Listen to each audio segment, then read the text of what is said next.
नमस्कार साथियों, ज्ञानस्थली गुरुकुल के चैनल पर आपका बहुत बहुत स्वागत है।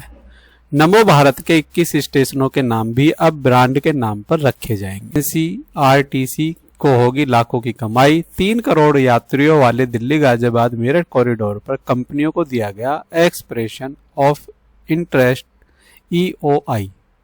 क्या है ये, इसके बारे में विस्तार से चर्चा करते हैं। दिल्ली गाजियाबाद मेरठ नमो भारत कॉरिडोर से जुड़ी एक बड़ी और नई पहल सामने आई है। अब इस कॉरिडोर के 21 स्टेशनों के नाम कारपोरेट कंपनियों और ब्रांडों के नाम पर रखे जाएंगे। इस योजना के तहत कंपनियों को स्टेशनों की नेमिंग राइट्स और ब्रांडिंग का अधिकार दिया जाएगा। इसका उद्देश्य केवल विज्ञापन बढ़ाना नहीं, बल्कि NCRTC राष्ट्रीय राजधानी क्षेत्र परिवहन निगम की आय में वृद्धि करना है। इससे संस्था को लाखों रुपए की अतिरिक्त कमाई होने की संभावना जताई जा रही है। समाचार में दिल्ली मेरठ नमो भारत कॉरिडोर देश की आधुनिक और तेज रफ्तार क्षेत्रीय रेल परियोजनाओं में से एक बताया गया है। इस मार्ग पर प्रतिदिन लाखों यात्रियों के सफर करने के बारे में बताया गया है। अनुमान है कि आने वाले वर्षों में लगभग 3 करोड़ से अधिक यात्री इस कॉरिडोर का उपयोग करेंगे।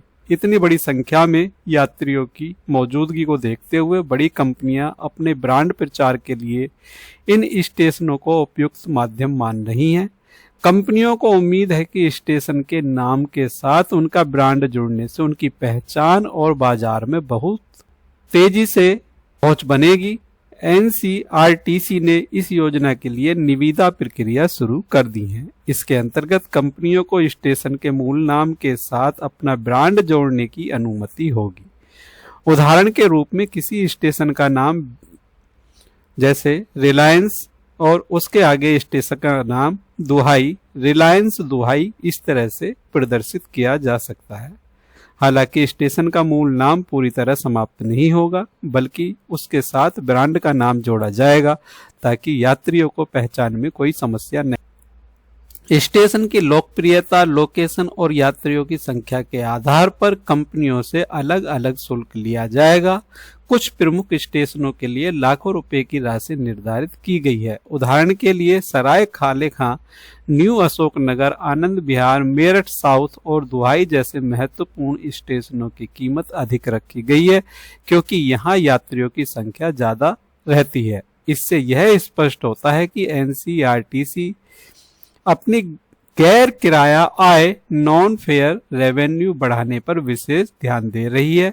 यह मॉडल दुनिया के कई देशों में पहले से लागू है, जहां मेट्रो और रेलवे स्टेशनों को कंपनियों के साथ जोड़ा जाता है। भारत में भी अब यह परिवहन क्षेत्र में आधुनिक वित्तीय मॉडल बनाए जा रहे हैं ताकि परियोजना पर आने वाली भारी खर्च को संतुलित किया जा सके। इससे यात्रियों का किराया बढ़ाने का अतिरिक्त बोझ कम हो जाएगा और परिवहन संस्थाओं को स्थायी आय का नया स्रोत मिलेगा। इस पहल का एक महत्वपूर्ण पक्ष यह भी है कि इससे निजी कंपनियों और सार्वजनिक परिवहन व्यवस्था के बीच साझेदारी बढ़ेगी।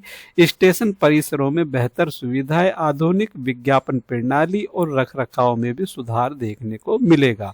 हालांकि कुछ लोग यह भी मानते हैं कि ऐतिहासिक या स्थानीय पहचान वाले स्टेशनों के नाम के साथ अत्यधिक व्यावसायिकता जुड़ने से उसकी मौलिक पहचान प्रभावित हो सकती है।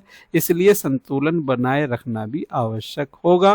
कुल मिलाकर नमो भारत कॉरिडोर के स्टेशनों के नाम के साथ जोड़ने की यह योजना भारत के परिवहन क्षेत्र में एक नए आर्थिक मॉडल की शुरुआत मानी जा रही है। इससे NCRTC को आर्थिक लाभ मिलेगा, कंपनियों को प्रचार का बड़ा मंच मिलेगा और यात्रियों को आधुनिक सुविधाओं से युक्त स्टेशन देखने को मिलेंगे।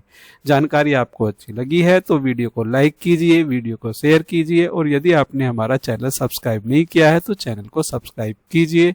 मिलते हैं नई अपडेट और नई जानकारी के साथ। तब तक के लिए जय हिंद, जय भारत। धन्यवाद साथियों, आपका दिन शुभ हो।